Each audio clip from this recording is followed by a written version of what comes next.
Are you a podcaster? Maybe you've got that big idea and you're looking for a network to join. The multi-award-winning Ozcast network can get your content to eyes and ears all over the world. Join now for the first month free, and you could be featuring this sound at the beginning of your podcast. Ozcast. Simply head to ozcastnetwork.com for details. Ozcast. These are the trending news headlines in Spain on Thursday, March 30th, 2023. Spanish Prime Minister Pedro Sánchez is set to meet with Chinese President Xi Jinping to discuss economic and trade ties between the two countries as they celebrate half a century of diplomatic relations.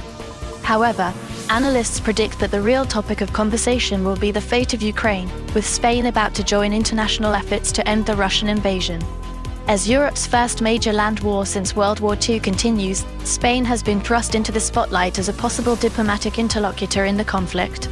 Sánchez is expected to push for a fair and lasting peace in Ukraine that respects its territorial integrity.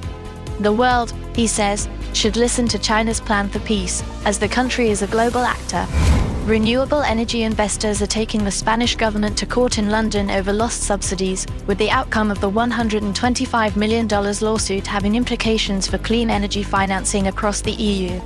The case, involving investors from the Netherlands and Luxembourg, centers around a solar plant in southern Spain, which was promised subsidies to encourage growth in renewable energy production. However, the Spanish government controversially slashed the payments without notice after the 2008 financial crisis.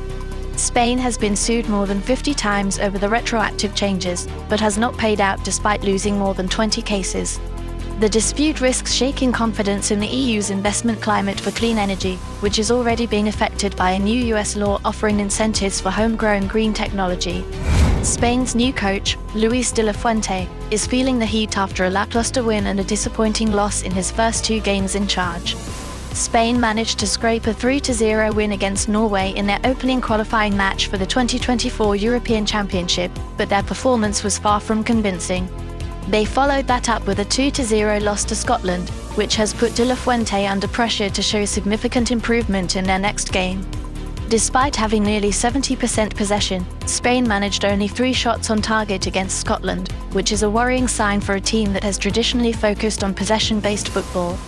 De la Fuente replaced Luis Enrique after the team's elimination in the round of 16 of the World Cup in Qatar, and he has pledged to make scoring a priority for the national team. However, his early results suggest that he has a lot of work to do to get Spain back to its best. The next few games will be crucial for de la Fuente, and he will be under heightened scrutiny when Spain faces Italy in the Nations League on June 15. For more trending news headlines in Spain, simply search Ozcast Spain News Headlines in your favorite podcast app. Ozcast.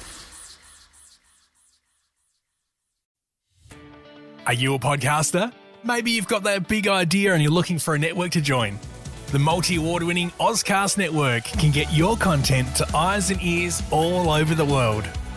Join now for the first month free, and you could be featuring this sound at the beginning of your podcast. Ozcast.